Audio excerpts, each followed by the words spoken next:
রক্ত রিপোর্ট করতে ম্যালেরিয়া ধরা পড়েছে। মশার উপদ্রব খুবই একদম। ভেক্টর কন্ট্রোলের জন্য আমরা ভালো করে প্রস্তুতি নিচ্ছি। ছোট ছোট রিল 2-2.5 মিনিটে ডেঙ্গি সম্বন্ধে বাচ্চারা বলবে। নির্মাণ কাজের জায়গা মশা মুক্ত রাখুন। ম্যালেরিয়া প্রতিরোধে সকলের সহযোগিতা একান্ত কাম্য। খোলা নর্দমা, কোথাও বা ভাঙাচোরা রাস্তায় জমা জল। বর্ষার মৌসুমে প্রকোপ বাড়ছে ম্যালেরিয়ার, খোঁজ মিলছে ডেঙ্গি আক্রান্তেরও। কলকাতার উত্তর দক্ষিণে বহু এলাকার বাসিন্দাই কাবু হচ্ছেন মশার দাপটে। সোমবার রাত থেকে প্রচন্ড গা হাত পা ব্যথা ছিল, গা হাত পা খুব কামড়াচ্ছিল, কেঁপে কেঁপে জ্বর আসছিল। তো আমি ভেবেছিলাম ম্যালেরিয়া হয়েছে হয়তো। পরের দিনকে গেছিলাম কর্পোরেশনে রক্ত পরীক্ষা করতে, তারপর ওখানে রক্ত পরীক্ষা করার পর ধরা পড়েছে ডেঙ্গু। জ্বর এসেছিল, তো জ্বর থেকে তারপরে শরীর খুব খারাপ করছিল বলে ডাক্তার দেখিয়েছিলাম, দিয়ে তারপরে রক্ত রিপোর্ট করতে ম্যালেরিয়া ধরা পড়েছে। আমি শনিবারে ডাক্তারে গেছি, ওখানে ট্রিটমেন্ট করতে আমাকে বললো ম্যালেরিয়া হয়েছে। ম্যালেরিয়া হওয়ার পরে আমাকে ওষুধ দিয়েছে, আমি সেই ওষুধই চালু করছি। এখন আমি সুস্থ আছি, ভালো আছি। পুরকর্মীরা তারা কাজ করছেন, ঘরে ঘরে গিয়ে প্রচারও চালাচ্ছেন। তাতেও কিন্তু জন্মাবে ম্যালেরিয়ার মশা। বাড়ির দরজা জানলায় মশা প্রতিরোধী লোহার জাল লাগান। সরকারি স্বাস্থ্যকেন্দ্রগুলিতেও ভিড় বেড়েছে ম্যালেরিয়া ও ডেঙ্গি আক্রান্ত রোগীর। 3-4 দিন হয়েছে, জ্বর কমছে বাড়ছে, কোনো মানে হচ্ছে না। পেট में दर्द कर रहा है और बुखार हर वक्त रह रहा है। এখনো পর্যন্ত শহর জুড়ে ডেঙ্গি এবং ম্যালেরিয়া আক্রান্তের সংখ্যা ঠিক কত, কলকাতা পুরসভার সূত্রে সেই সংক্রান্ত কোনো তথ্য পাওয়া সম্ভব হয়নি। তবে বিভিন্ন এলাকা ঘুরে, বিভিন্ন ওয়ার্ড ঘুরে যেটা দেখা গেল, ইতিমধ্যেই বাড়তে শুরু করেছে ম্যালেরিয়া আক্রান্তের সংখ্যা।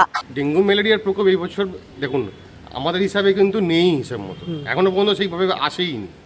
আমরা যেভাবে ডিউটিটা করি আর এবং লোককে যেভাবে সচেতন করি, এই বছর ডেঙ্গু ম্যালেরিয়া সিজন এখনো পর্যন্ত আন্ডার কন্ট্রোল আছে, ঠিক আছে। 2-1টা পজিটিভ কেস আস্তে আস্তে আসছে, তবে এখনো পর্যন্ত সেরকম ভয়াবহতা কিছু শুরু হয়নি। জুলাই মাস চলে এসেছে, আসাটাই উচিত, সেই হিসেবেই পজিটিভ একটা দুটো করে আসছে। প্রশাসক দিয়ে চলছে এই মুহূর্তে কলকাতা পুরসভা, কোনো ওয়ার্ডেই কাউন্সিলর নেই। এদিকে বর্ষাকাল মানে জমা জল, আর সঙ্গে মশাবাহিত রোগের প্রাদুর্ভাব বাড়ে প্রত্যেক বছরই। দুটো কম্পোনেন্টে চালিয়ে যাচ্ছি, একটা হচ্ছে যে পরিষ্কার করা আর একটা হচ্ছে ভেক্টর কন্ট্রোল করা। ভেক্টর কন্ট্রোলের মধ্যে আমরা অলরেডি বিভিন্ন মার্কেট ড্রাইভ নিয়েছিলাম, তারপরে এখন রেলের সঙ্গেও আমরা একটা ড্রাইভ নিতে চলছি। প্লাস আমাদের নিজের যে অফিস বিল্ডিং আছে, গভর্নমেন্টের যতগুলো বিল্ডিং আছে, সরকারি, সেন্ট্রাল গভর্নমেন্ট, স্টেট গভর্নমেন্ট যতই আছে, তাদের সবাই মধ্যে আমরা ভেক্টর কন্ট্রোল ড্রাইভ নিয়েছি। কলকাতা পুরসভার তথ্য অনুযায়ী 2025 সালে কলকাতায় ডেঙ্গি আক্রান্তের সংখ্যা 1738। 2024 সালের ডিসেম্বরে তা ছিল 1316। করোনা পরবর্তী সময়ে 2023 সালে মাত্রাতিরিক্ত ডেঙ্গি সংক্রমণ হয়েছিল। সেবার শহরে ডেঙ্গি আক্রান্তের সংখ্যা ছিল 13,926। এবছর শুরু থেকেই সতর্ক রাজ্যের স্বাস্থ্য দপ্তর। বাহিত যেগুলো রোগ আছে আমাদের ভেক্টর বাহিত রোগ, তার জন্য তৎপরতা সচেতনতা আমরা শুরু করেছি বিগত 1.5 মাস হয়ে গেল। আমরা জুন মাস থেকেই শুরু করেছি। আমাদের এখন থেকে ডিসেম্বর মাস অবধি, যেটা ডেঙ্গির মরশুম আমরা বলি বা ম্যালেরিয়ার মরশুম, সেটা প্রত্যেক বাচ্চা স্কুলে যাবে ফুল স্লিভস বা পুরো হাত ঢাকা এবং পা ঢাকা ড্রেস পরেছে।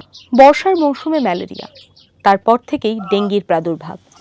যদিও পুরো বোর্ড ভেঙেছে, তবে শহরের পরিস্থিতি সম্পর্কে প্রাক্তন কাউন্সিলরেরা ওয়াকিবহাল।